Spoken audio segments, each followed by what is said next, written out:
Uma boa parte das pesquisas que projetavam o cenário eleitoral ontem falharam e no comparativo com o resultado das urnas tiveram uma certa divergência. A exemplo da diferença de Lula para Bolsonaro em pontos percentuais foi maior que o esperado e Yuri vai nos mostrar esse resultado aqui num grande comparativo que nós fizemos com as pesquisas em cima do que foi obtido nas urnas. A diferença percentual entre Lula e Bolsonaro ficou em 5,23 pontos percentuais.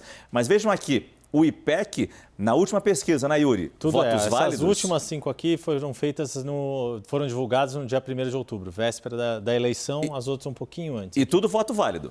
Tudo voto válido, claro. Então, e aí deu uma diferença um pouco maior. De 5,23 para o que tivemos no domingo, no sábado apontava o IPEC uma diferença de 14 pontos percentuais. Mas aqui eu não sei se a diferença a gente deveria que medir não apenas entre um e outro candidato, mas também entre o próprio candidato. Principalmente, Márcio. Principalmente, como o IPEC previu 37, com a margem de erro de 2, vamos colocar 3%, seria para 40. Ele teve 43. No fundo, Márcio, o que acontece? A gente tem que entender, primeiro, que pesquisa não é para prever um número que vai sair na urna. Se fosse para prever número, previa número da Mega Sena. O que acontece é que as pesquisas mostraram que Lula terminaria em primeiro, Bolsonaro terminaria em segundo, mas não conseguiram captar o volume do apoio que o presidente Jair Bolsonaro teve, de fato, nessa última semana. Porque também a gente não pode esquecer, os eleitores não são estáticos, eles não consomem informação ou veem uma resposta no momento e essa resposta vale até a hora de abrir as urnas. Então, o próprio fato das pesquisas fazerem esse diagnóstico de que havia uma possibilidade de se concluir a eleição em primeiro turno, também afeta a decisão de voto de quem vê isso no sábado e vai votar no domingo. Significa que as pesquisas não erram? Nada no ser humano é infalível e, de fato, existe, pela segunda eleição consecutiva, uma dificuldade maior das pesquisas de captarem esse apoio no bolsonarismo. Se é um problema de metodologia, se é um problema de dificuldade em conseguir extrair informação desse eleitor, se esse eleitor desconfia das pesquisas e não responde, a gente não tem resposta para isso. E eu não tenho nem capacidade técnica para avaliar isso. Mas é um fato que isso voltou a ser uma notícia dessas eleições, a exemplo do que foram em 2018, inclusive já há mobilização de parlamentares, de políticos falando, inclusive em levar isso de novo para discussão ou na Câmara ou no Senado. Já há dentro de um projeto que já foi aprovado na Câmara uma série de limitações à divulgação das pesquisas nos últimos dias. A grande questão, no fundo, isso aqui, como a Dora mencionou aqui na abertura do nosso programa, pesquisa é um dos instrumentos que a gente tem de análise de cenário e de tendências. E a tendência que as pesquisas mostraram ao longo de toda a série do ano é de que Jair Bolsonaro estava se recuperando ao longo do ano e jamais seria um candidato fácil de ser batido. E que não havia nenhum outro candidato capaz de quebrar a hegemonia política que havia entre Lula e Bolsonaro, como de fato ocorreu. Eles somaram mais de 90% dos votos válidos. A tendência... Pois não, Raquel? Eu queria levantar alguns pontos aqui nessa questão.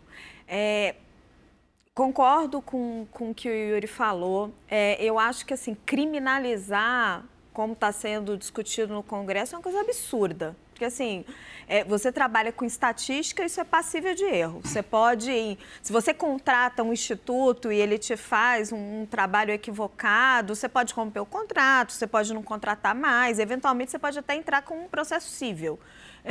Criminalizar está fora de contexto. Agora, vamos tirar o fígado dessa situação, se favorece o Lula ou o Bolsonaro, e tentar fazer uma análise mais isenta.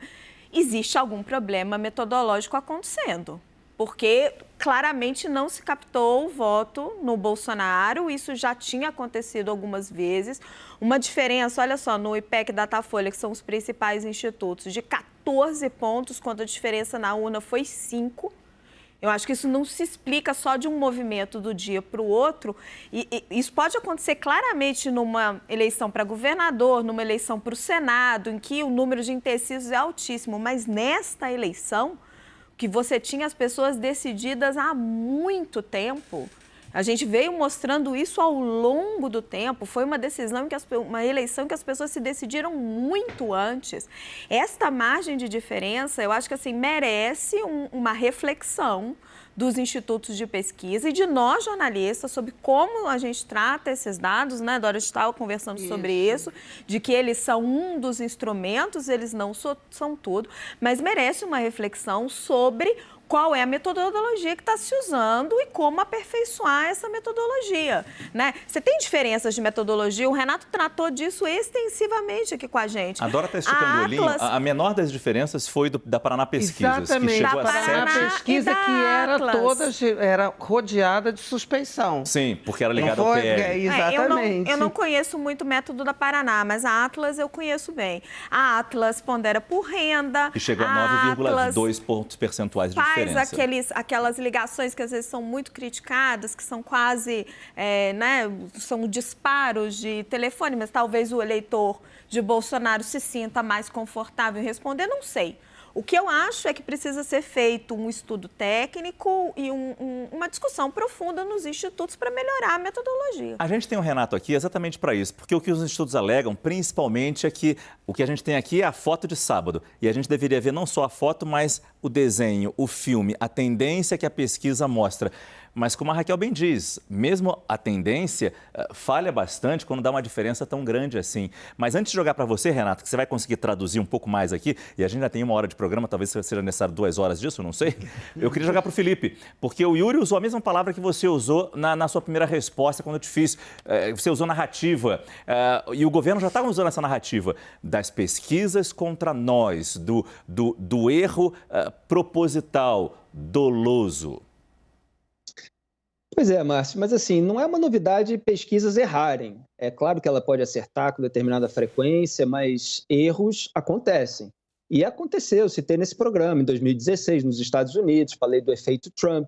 Aqui, em 2018, o efeito Bolsonaro. Houve um cálculo aí que subestimava determinado índice do candidato. E esses candidatos estavam no campo da direita. Pode ser que haja aí uma dificuldade realmente de metodologia. Agora, eu preciso distinguir que é alguma coisa que o bolsonarismo não faz, o instituto de pesquisa e o trabalho jornalístico de análise, que é o que a Raquel está colocando aí, como a Dora fez, e que não é o único instrumento que a gente tem para analisar. Então, assim, eu nunca me baseio exclusivamente por pesquisa, por isso que a gente fala assim, olha, mas a campanha está fazendo isso aqui, existe uma tendência, o antipetismo é forte em São Paulo, o Bolsonaro está focando agora no Sudeste, pode haver um voto envergonhado, pode haver um voto não captado, quer dizer, você sempre deixa na sua análise a margem para aquele número que eventualmente possa diferir do resultado que foi avaliado na pesquisa. Agora, a gente nunca tenta, por outro lado, né, a prova real do número em que Jair Bolsonaro estava 3 dias antes do resultado das urnas, né? Tem muita especulação, né? A gente acha, a pesquisa diz que isso aconteceu nos últimos dias. Ela sempre vai poder alegar isso, porque ninguém tem como comprovar que estava de uma maneira diferente do que a pesquisa apontou. A questão é a seguinte, será que não dá para os institutos de pesquisa, quando forem divulgar essas últimas pesquisas antes da apuração, fazerem, além dessa divulgação tradicional dos números, um apontamento de uma tendência, de para onde está indo? De repente, isso poderia ajudar a reduzir esse estrago que é feito na credibilidade dos institutos quando a margem fica muito diferente. Mas, assim, a gente também não tem como refutar completamente que existe uma migração de voto em cima da hora. Agora, quando ela é muito alta, a gente desconfia que a sondagem foi feita de uma maneira equivocada.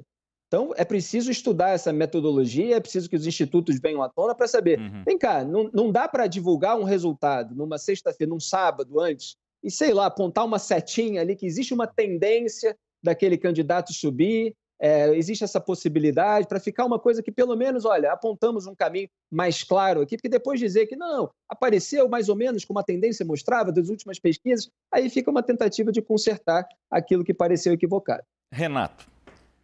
Vamos lá, que é a pergunta que não me deixa dormir de ontem para hoje, né? Eu vou tentar ser o mais rápido que eu consigo, mas o tema é bem complexo. Primeira coisa que nós temos que entender é separar os 3 elementos aqui do debate. O primeiro elemento, que foi o resultado das urnas, que o Yuri começou a apontar aqui e que fez com que os 2 maiores candidatos tivessem a maior votação da sua história, que é o efeito objetivo para análise do futuro. A segunda questão são os eventuais ajustes que precisam ser feitos relacionados aos métodos de pesquisa. E a terceira é o uso político disso. Se a gente não separar esses 3 elementos, nós não vamos ter o distanciamento necessário para poder fazer isso. A segunda questão é que eu tenho um vício de origem aqui na minha análise. Eu sou filho de psicólogos. E como bom filho de psicólogos, eu acredito que se você não reconhece que tem alguma coisa estranha, você não vai ter capacidade de agir sobre isso. E objetivamente teve. E não adianta negar isso. O processo de negação é o pior para avançar nessa questão das análises. Dito isso, vamos entender aonde que está isso. Inclusive para evitar teorias conspiratórias, Márcio. Né? Não é verdade que só foi um erro concentrado nos bolsonaristas. Nós tivemos algumas candidaturas do PT, o PT no Ceará, as pesquisas erraram, o PT em Santa Catarina, as pesquisas erraram, o PT no Rio Grande do Sul, as pesquisas erraram. Então, é muito difícil imaginar que tem uma má-fé dos institutos que em alguns locais favorecem o PT e em outros locais favorecem o bolsonarismo. Então, só mostra que o problema é maior do que a gente imaginava, então. Só mostra que o problema é maior. É um problema de viés de não resposta. Tá? Que é uma hipótese que a gente está fortemente começando a trabalhar aqui entre as várias que estão sendo estudadas. Mas, de qualquer forma, para conter a teoria da conspiração, é uma hipótese importante. Isso tem a ver com um processo que nós já alertamos aqui várias vezes, inclusive no Arena, que é nenhuma chance da terceira via. A próxima vez que a Thaís estiver com a gente, ela vai me cobrar que a Simone ficou na frente do Ciro, e aí eu vou lembrá-la que eu também disse aqui que a Simone não chegaria a 5%. Como de fato não chegou. E a gente teve uma desfragmentação, por exemplo, aqui em São Paulo, com uma lógica de candidatura do Rodrigo que não foi nem para um lado nem para o outro. Do Eduardo Leite, que não foi nem para um lado nem para o outro. Tem alguns exemplos aí que, a não ser quando você tinha candidatos que tinha a reeleição, não a reeleição como Rodrigo, que era vice, a reeleição como Zema, que passou a ter um elemento aí mais forte. Nós tivemos aí a parte da derrota do Roberto Cláudio, que era o candidato do Ciro no Ceará, era também por não ter essa correlação com as 2 principais lideranças. Então, de um lado, as pesquisas erraram. Quando você soma a todos os candidatos da terceira via, teve uns 4 pontos que foi aí pro Bolsonaro. Quando você soma o histórico de nulos brancos de abstenção de 2018 para cá, que caiu mais 3 pontos, você também tem um outro elemento que sobe. Renato, isso explica tudo? Não. Mas essas diferenças, como foram apontadas, também não são explicados com, olha, o da véspera, que foi divulgado aí menos de 24 horas antes do início da abertura das urnas, deu uma diferença tão grande. Isso também não basta para os institutos de pesquisa justificarem o que aconteceu. Então, a gente tem um elemento aí da fragmentação da terceira via, nós tivemos não acertos relacionados a candidatos de terceira via. O que cresceu? Cresceu os candidatos que claramente se identificavam com o incumbente e com o candidato à reeleição. E tivemos um problema ainda maior nos estados que não conseguiram captar esse elemento. Mas a grande questão é saber se dá tempo de fazer alguma mudança para a gente ter alguma confiança, não que a gente tenha perdido 100% da confiança nas pesquisas, mas uma segurança de ver uma pesquisa e falar, aqui deve ter uma tendência segura para este candidato nesta corrida eleitoral. Dá tempo, Caio? Só desculpa, Caio, porque como é uma pergunta mais técnica, acho que a gente tem que ver de 2 formas. Tudo bem. Uma hora é entender o que precisa estruturalmente mudar. E é difícil acreditar que os mesmos métodos de um século atrás sejam suficientes para hoje pegar. A outra questão é, ok, como é que nós vamos saber o que vai acontecer? Aí é pegar a aprendizagem empírica que teve de 2018 para cá, identificar qual é o deflator de voto de uma parcela do eleitorado e aplicar isso, que não vai ser feito pelos institutos de pesquisa, vai ser feito pelas casas de prognóstico. Tá? Agora, tem um detalhe dessa tabela toda que o Yuri está mostrando aqui, que todos os institutos, independente os que chegaram mais próximo ou os que chegaram mais distantes dos resultados, todos, sem nenhuma exceção, apontavam na reta final, entre a pesquisa anterior e essa pesquisa, o afunilamento entre Lula e Bolsonaro. Isso precisa ser dito, porque se a gente olha só essa fotografia final, parece que uns apontaram mais do que os outros. Não, todos eles. O Paraná apontou afunilamento, Atlas apontou afunilamento, então todos aqueles que davam a Quest, todos eles, mesmo os que ficaram mais próximos do resultado, davam uma diferença maior entre Lula e Bolsonaro do que apontaram no seu último levantamento. Talvez a pergunta agora seja, e não tendo o Renato aqui como advogado dos institutos de pesquisa, não é isso, mas te convence, Caio? Quando a gente olha o panorama final, o Excel aí, é bem chocante, né? Assim, você ter na véspera 14 pontos de diferença e né, depois que abre a urna, a 5 pontos. Mas eu estou concordando com tudo que os amigos estão falando. Acho que não é caso de criminalizar. Não é caso também, a tendência do afunilamento... Os amigos somos nós. Né? Ela... Ainda bem que nós somos inimigos. Ainda bem que nós somos inimigos. A tendência do afunilamento existia, mas daí tem duas questões que eu queria colocar. A primeira é que a gente fala, vai fazer uso político, mas para quem está numa campanha e há uma... Boa parte das pesquisas, eu vou colocar ali as duas, o IPEC e o Datafolha, apontando que... acabaria num primeiro turno, e você tem a campanha que lidera a pesquisa, tendo como estratégia central o voto útil para acabar no primeiro turno, você faz uma associação. Total. Né? Você fala, esse instituto, essa estratégia da principal campanha, da que lidera, utiliza esse resultado das pesquisas para sua estratégia política de tentar ganhar no primeiro turno. Então é inevitável até que haja um questionamento político ou uma utilização política... Não, peraí, né, não, só terminar. Isso é uma questão. Outra questão é que nessa eleição, mais do que nas anteriores, tem muita pesquisa. E penso que se a gente está colocando os institutos de pesquisa em xeque, né, de alguma maneira, hoje, até nós jornalistas também temos de nos questionar, porque as urnas surpreenderam a todos. E a gente perdeu, né? Tem como nós passamos muito tempo dos nossos dias nesta campanha presidencial analisando dados de pesquisas e deixando de captar por meio de reportagem, de apuração, de conversas, a vida real e captar o sentimento da população brasileira, que hoje nós nos surpreendemos, né? Vamos dizer assim, com o Congresso à direita, com a extrema-direita, com o Bolsonaro com 43 pontos. Por quê? Porque a gente ficou analisando as pesquisas e acreditando nelas, e nos institutos tradicionais a gente dando um maior voto. Não, esse aqui não erra. E os institutos menos tradicionais, os mais novos, alguns até com uma tecnologia até mais apurada, o caso da Atlas... de onde é esse instituto e por aí vai. Então tem um questionamento maior até, eu penso, não só dos institutos, mas da nossa própria categoria sobre qual o melhor jeito para o jornalista político captar o sentimento das suas, para a gente evitar que a gente se surpreenda quando abre a urna como abriu ontem. E não se baseie tanto só nas pesquisas. Não, eu concordo.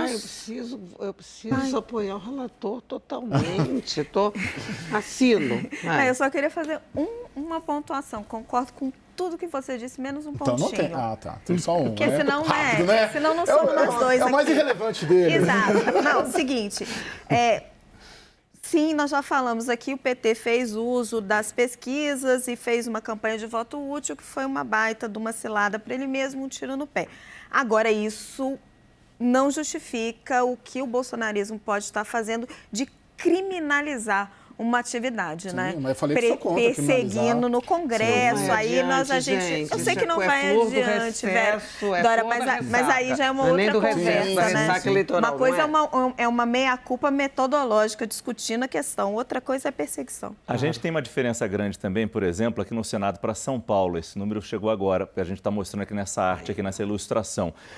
O astronauta Marcos Pontes versus o ex-governador Márcio França. A diferença nas urnas foi de 3,41%. Pelo IPEC, seria 12%. Pelo Datafolha, seria 14%. E todos os institutos falavam, é muito mais difícil prever o Senado. E aqui a gente vê um índice de acerto. Não, mas está invertido. Não, é né? invertido. O problema é que está invertido. É que, na verdade, tá seria menos 12 invertido menos o principal 14. aqui, é verdade. Não, é Estou vendo só a erro, diferença. mas, Desculpa. Então, um erro muito mais grave aqui, Renato. E aí a questão da metodologia entra como nessa conta? Assumindo que a metodologia tradicional não vale para o Senado, porque é o maior Exato. índice de o maior índice de indefinição da história. Vamos lembrar O tal candidato que a gente escolhe por último. É o candidato que a gente escolhe por último, é um candidato fortemente vinculado à eleição para o governo e eleição aos outras disputas, né? Vamos lembrar que a gente já teve casos aqui de candidatos que lideravam o Senado e perderem. Isso aconteceu em Minas em 2018, isso aconteceu a eleição da Mara Gabrilli e do Major Olímpio aqui com a porcentagem que teve em 2018. Suplicy não perdeu uma vez? Suplicy também Suplicy perdeu nesse pro processo. Serra aqui. Por quê? Porque o Senado tem uma vinculação muito grande com que o senador não tem máquina, em especial dos grandes estados. A máquina está vinculada às campanhas de governo e depois, em segundo número, para presidente. Então, esse processo de decisão é muito próximo. Portanto, o índice de indefinição é muito grande, pode variar maior. Mas, assim como no caso nacional, Márcio, todas as pesquisas apontavam que o índice de definição do voto do Ciro e da Simone eram muito menores do que o de Lula e Bolsonaro. Também. Eram votos mais voláteis. Eram votos muito mais voláteis com relação a isso. Tanto que a pergunta que se faz hoje, a nível nacional, houve, e é uma boa hipótese, tá? Mas é só hipótese por enquanto, houve uma antecipação de migração de voto do segundo turno para Bolsonaro para o primeiro? É só hipótese, não dá para saber isso agora, tá? Quem falar que sabe que fez isso, não sabe. Mas é uma hipótese que deverá ser estudada. Esse mesmo movimento pode ter acontecido aqui. Mas a mesma diferença também que houve aqui, que eu não consegui visualizar, aqui está, no governo do estado de São Paulo, a gente fala simplesmente do maior colégio eleitoral do país. As urnas mostram Tarcísio vencendo, Haddad em segundo, uma diferença de 6,6 pontos percentuais. E no IPEC e no Datafolha, era vitória de Fernando Haddad, diferença de 10 e de 8 pontos percentuais aqui. Pois é, aqui é um dos casos que mais está sendo colocado como crítica.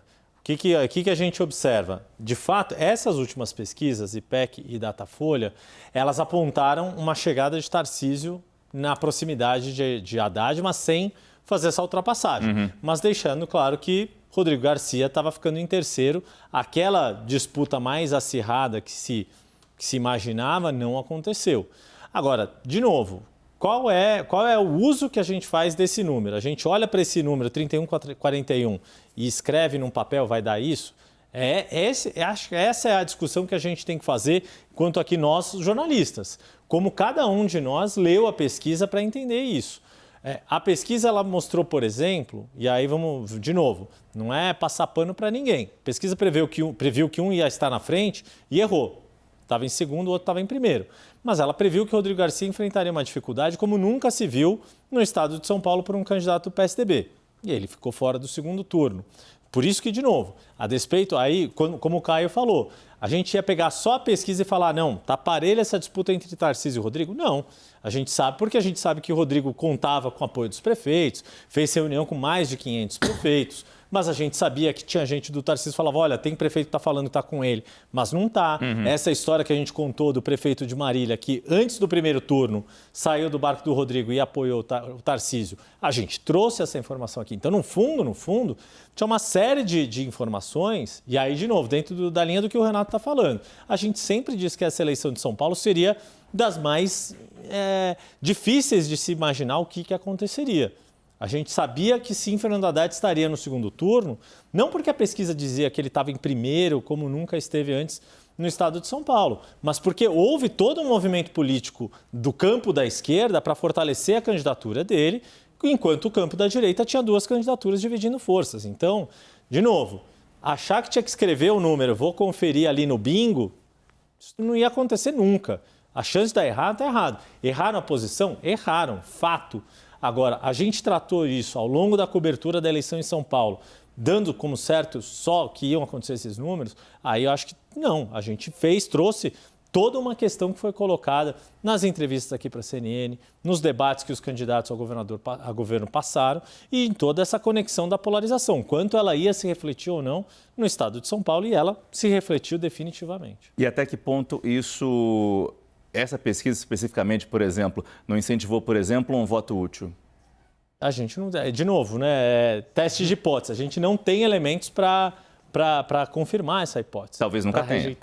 Para rejeitar essa hipótese de que não tenha acontecido nada. Então, no fundo, a gente não tem como responder isso de forma... Por isso, de novo, no fundo, quando a gente faz esse tipo de pergunta, quando a gente lê a pesquisa como se fosse... Como é que foi o termo que você usou, Dora? Um oráculo de Delfos. Exato. Quer dizer, vai lá na caverna e espera o oráculo dizer o que vai acontecer. Não é esse o papel direto que as pesquisas fazem. Elas podem até se vender dessa forma ou as pessoas acharem que elas vão fazer isso e aí está tudo errado. Eu acho que tem um elemento, só para rapidamente, uma frase. As pessoas insistem em enxergar a ciência política como uma ciência exata. E ela é uma ciência humana. Exato. Então, esse grau de certeza nunca se dará. Mas é claro que um erro como esse vai levar a um questionamento dos institutos. E tem que levar. Sem dúvida. E assim, não só vai, como tem que levar. Não existe possibilidade de se avançar em absolutamente nada na ciência, e a estatística e a pesquisa de opinião é uma ciência, sem um questionamento constante. Teria que ser dado, independente do resultado em si. O meu único ponto só é: a ciência política é uma ciência humana. Assim como você pode ter todas as estatísticas de futebol, mas ainda lá é nos 90 minutos que se define isso. Bom, a CNN procurou os 4 principais institutos de pesquisa, o IPESP, Datafolha, Quest e o IPEC, para que eles terem espaço para detalhar procedimentos e metodologias de coleta de informação e explicar o que de fato aconteceu. Mas a gente só teve até agora o retorno do IPEC. E o que o Instituto informa para a gente? Seguiu um código de ética da ESOMAR, que esse instituto segue esse código de ética da ESOMAR e os mais altos padrões adotados internacionalmente nos métodos utilizados em suas pesquisas. O IPEC também afirma estar empenhado e comprometido em sempre analisar, identificar e aplicar melhorias técnicas e metodológicas que contribuam para o avanço e a precisão do resultado das suas pesquisas. A gente aguarda aqui o retorno dos institutos IPESP, Datafolha e Quest para esclarecimentos. Mas sempre fica a questão: como será ao longo desta nova campanha, deste segundo turno, como a gente deve encarar as pesquisas agora? Da mesma forma que a gente encarou até agora, ou como o Caio e a Raquel também colocaram, botar um pé atrás, olhar com desconfiança e fazer talvez o nosso trabalho melhor, de ir para as ruas e tentar comparar o que a pesquisa nos mostra e o que a vida real, na rua, na calçada, como a gente estava conversando com a Dora lá no camarim, revelam para a gente. Esse talvez seja um trabalho nosso também, né?